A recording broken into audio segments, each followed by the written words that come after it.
You will not need anything again. Today, when Isaiah said, "Come to me, all you who are thirsty, those who are hungry, without any cost, I will take care of you." What a beautiful invitation. If we are there, if you are hungry, what are you waiting for? Let us look for Isaiah where he is and go and meet him and see what he can do. What Isaiah is talking to us is just informing us to stop worrying and looking around for things that don't have value.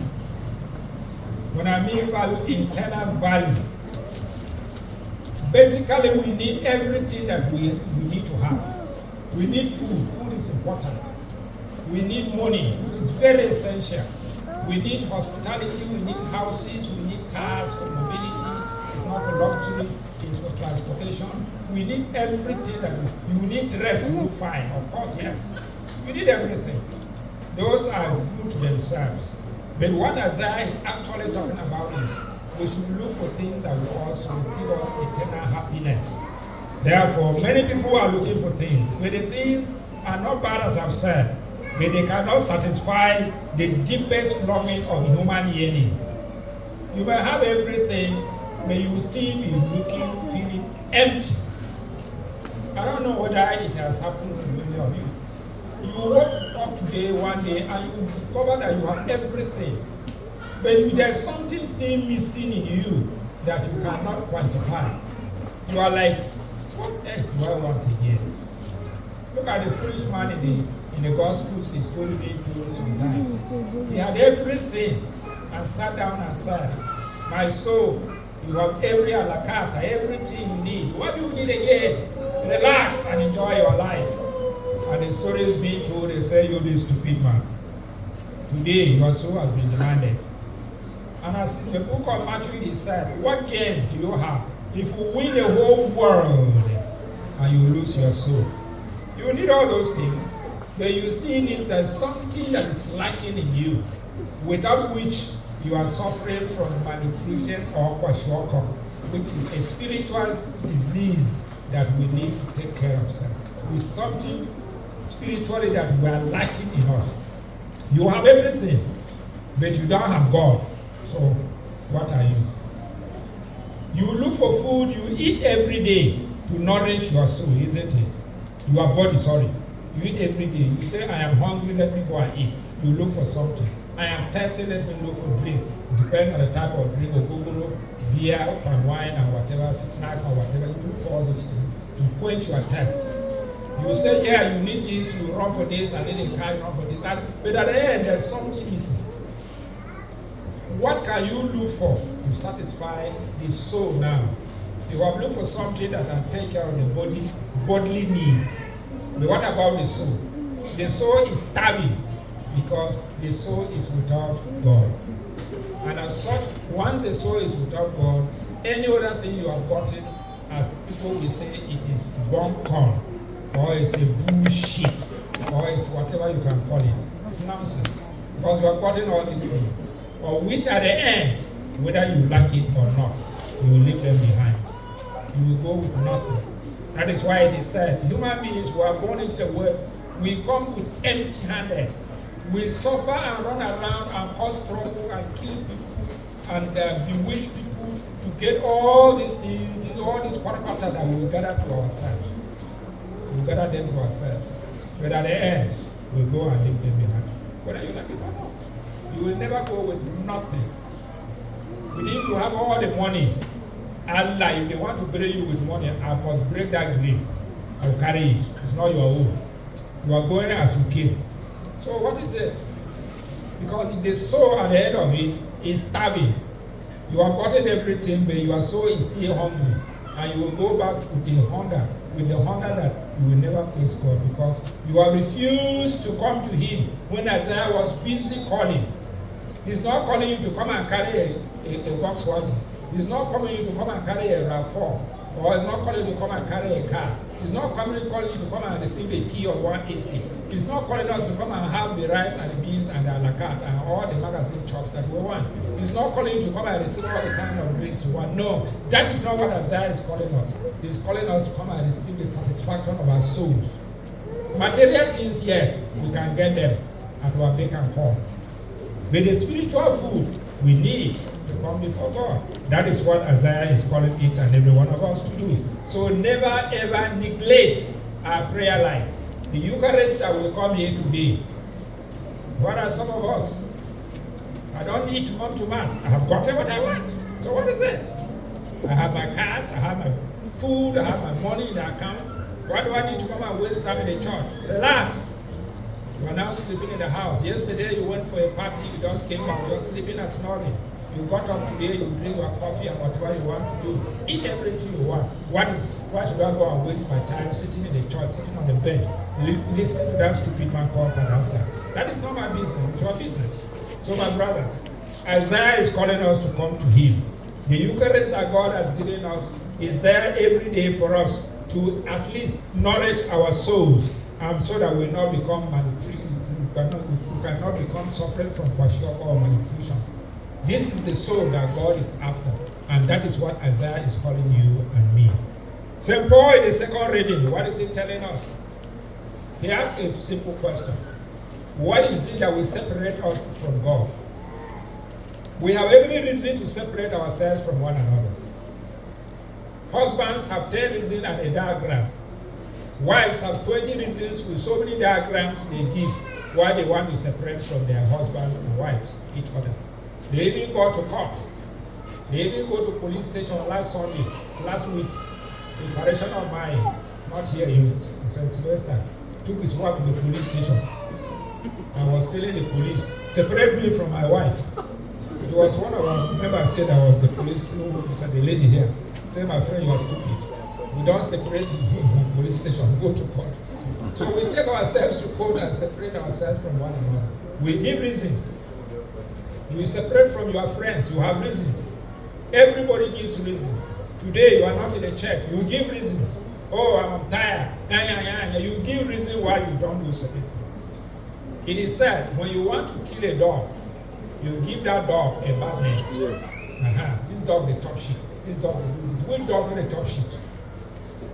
So we give reasons why we do things, and we separate from people. But what is that will make you and me to separate from the love of God? If you can mention just one. You have no single reason to give. But people still give reasons. Yes, because in our lack of understanding, we give reasons. We complain a lot on what God has done in our lives. As if we were there when he was creating the world. Remember when he asked Job, when I was creating the world, did I ask you? Did I consult you? When God was writing the 10 Commandments, do you think he called the church council? If he has called them, by now they would have not finished, they would have still be arguing. Remove this one, add this one, don't write this one. So when he was even reading the 10 Commandments, he didn't consult us. And when he was dividing the sea to be this side, the sun to be this side, he didn't consult any of us. When he created you, that today you are sitting and complaining, he didn't consult you.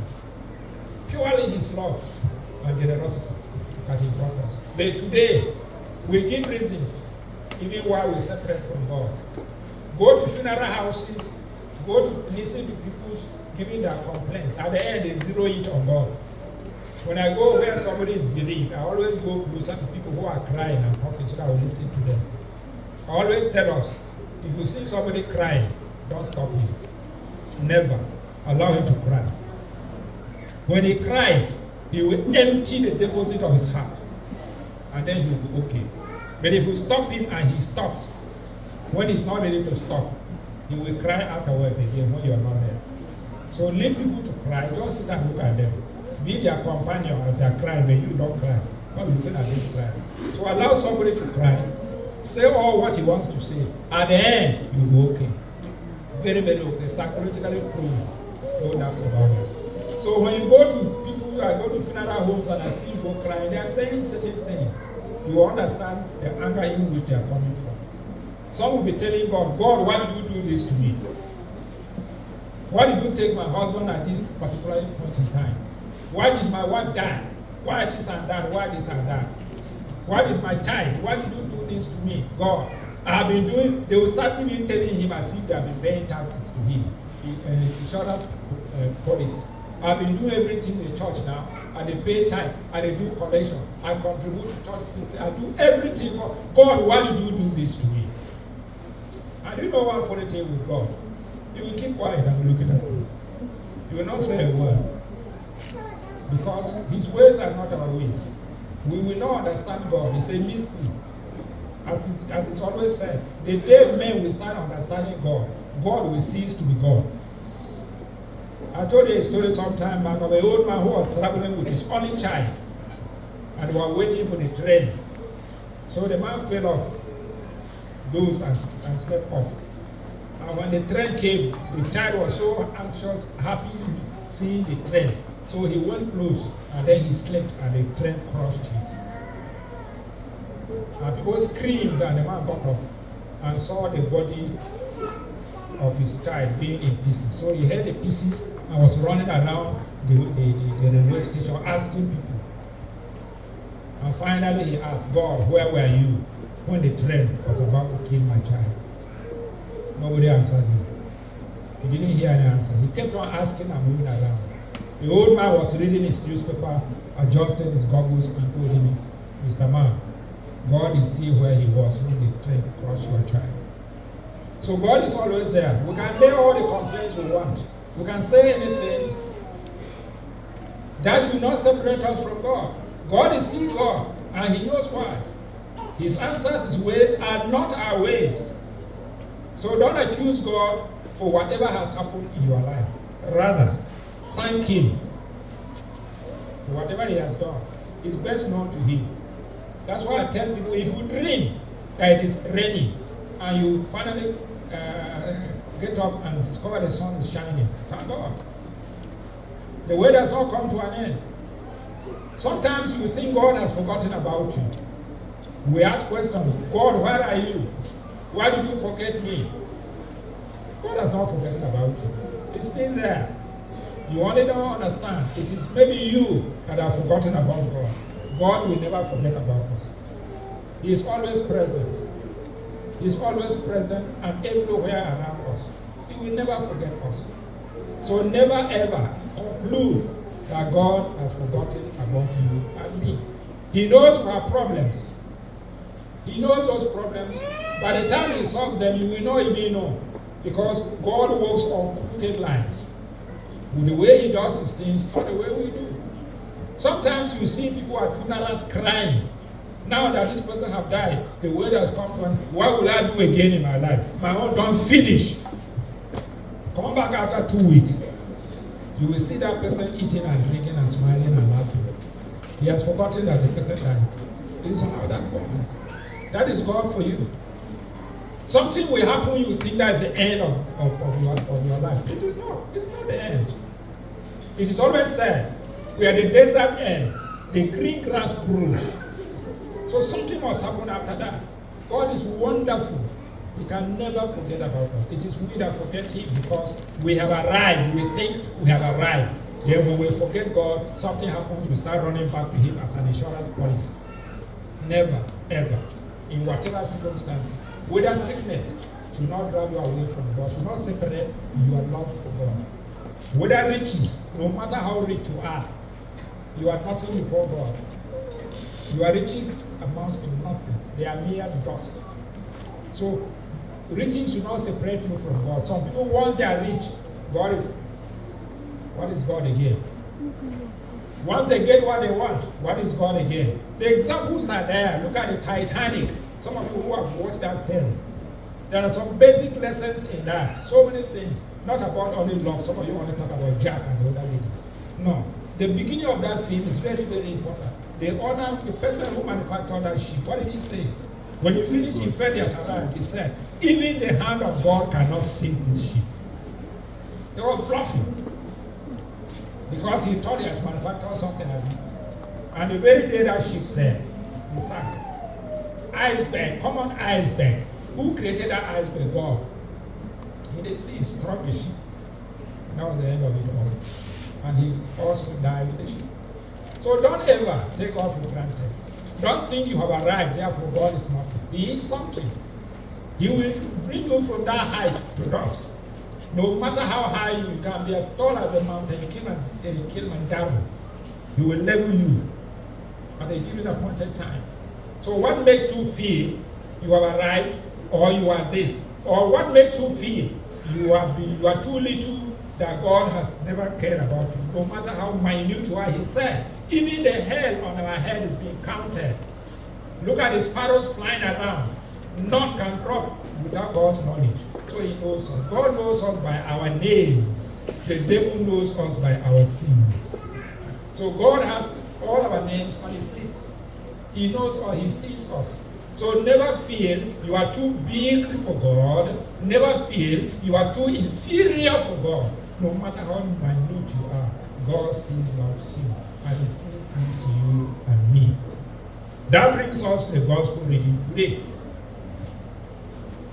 Jesus met the people, and they still followed him. He has dismissed them, go down, they followed him because they know that's why they will receive salvation of their souls. So when they came, evening came, and the apostles came to him. Lord, evening has come now.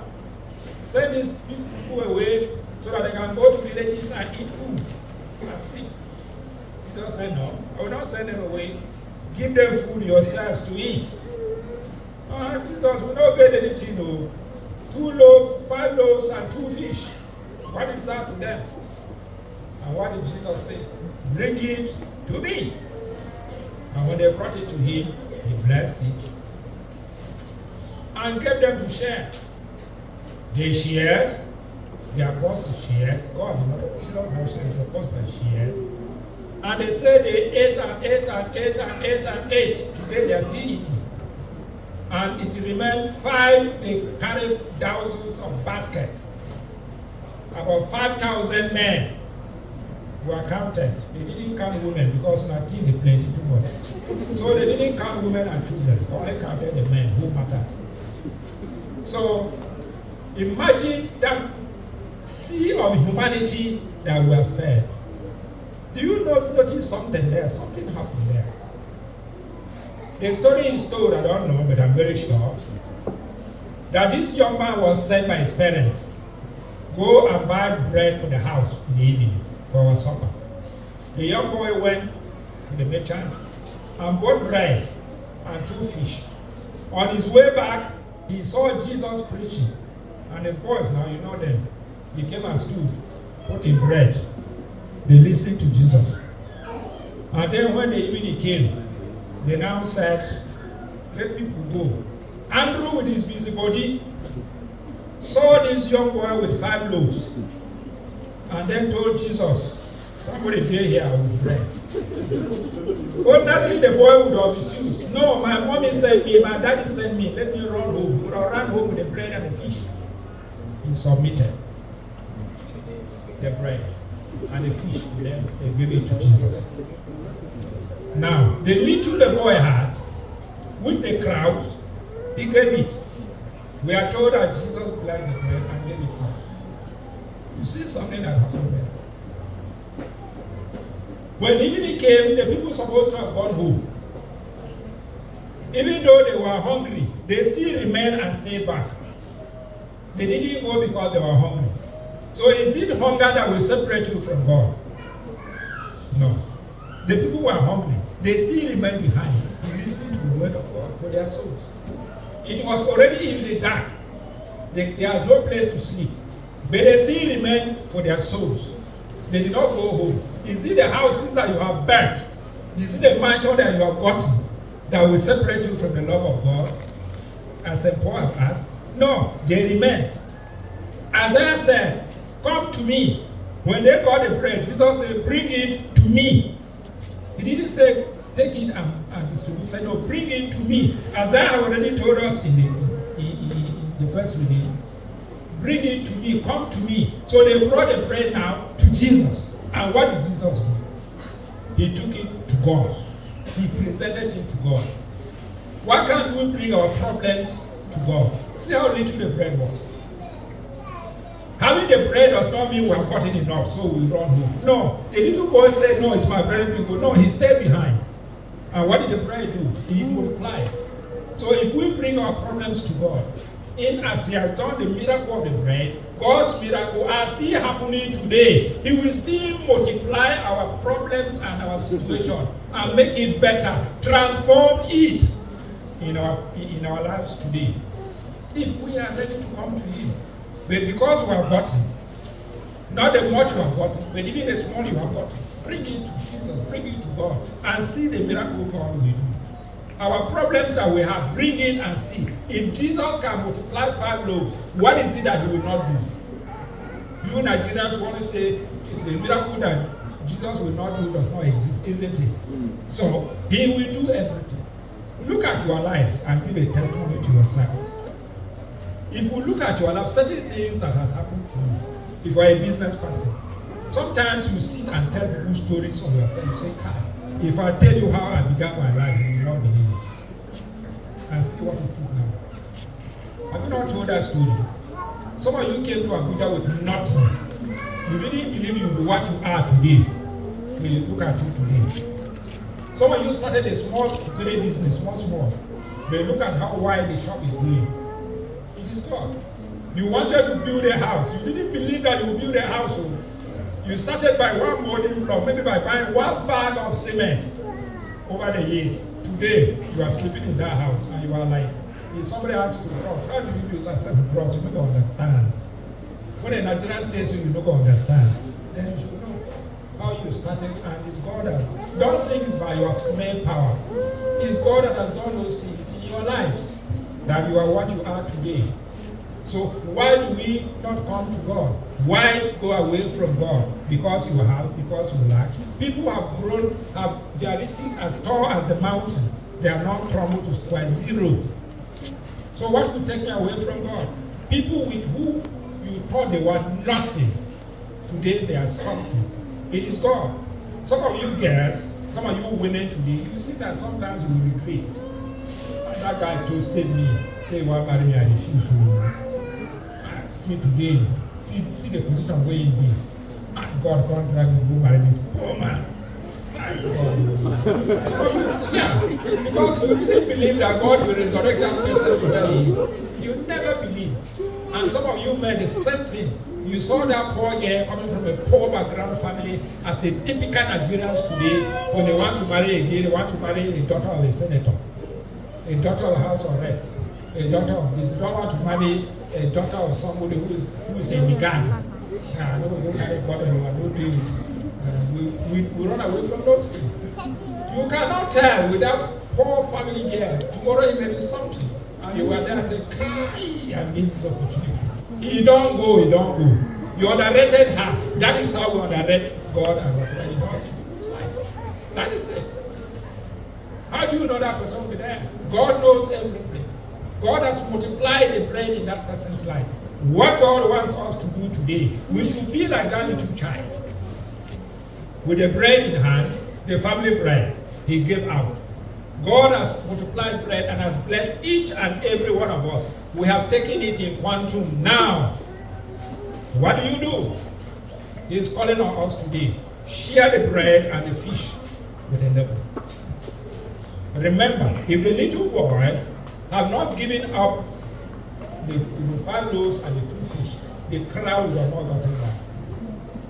So let us share the fish and the bread we have. Turn to somebody and remind this person, share your bread with me. Share your bread with me. Yes, yeah, we need to. If we can only share the bread that God has blessed us, the fish that He has given it to us, to others, the situation in which we are today would have not been there. Look at this country. What is it that God has not blessed us with? Plenty fish and plenty bread in different shapes and forms. Is there mineral resources? But because of selfishness, we are not like a little child who gave up his bread and his 5 loaves and 2 fish. We are so selfish What is it that we don't have?